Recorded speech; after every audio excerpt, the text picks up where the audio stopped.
Est-ce que tu crois que quand on est entrepreneur, on peut être heureux en étant qu'investisseur? Ou est-ce que finalement entreprendre, c'est important et c'est le seul moyen de s'épanouir?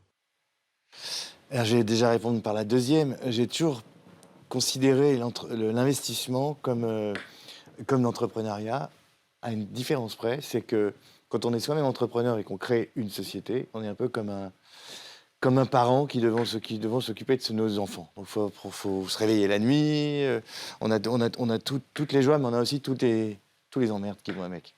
Quand on est investisseur, entrepreneur, investisseur et qu'on investit chez un autre entrepreneur, on est un peu comme un grand-parent. C'est-à-dire que on peut en faire plus, déjà, et puis ensuite, on n'a que les bons moments. Alors, on peut perdre son argent, mais c'est pas très grave, parce que quand on investit, il faut pas avoir peur de perdre. En revanche, on n'a que les bons moments, et on laisse les mauvais aux parents, c'est-à-dire à l'entrepreneur. C'est un peu comme ça que je vois l'investissement.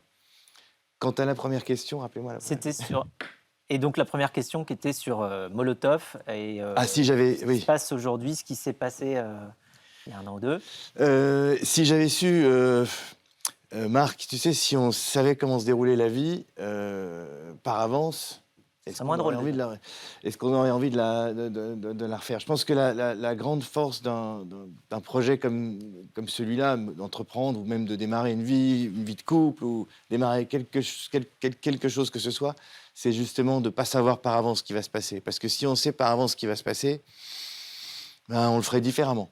Alors maintenant, si tu me poses la question, si c'était à refaire, est-ce que je le referais?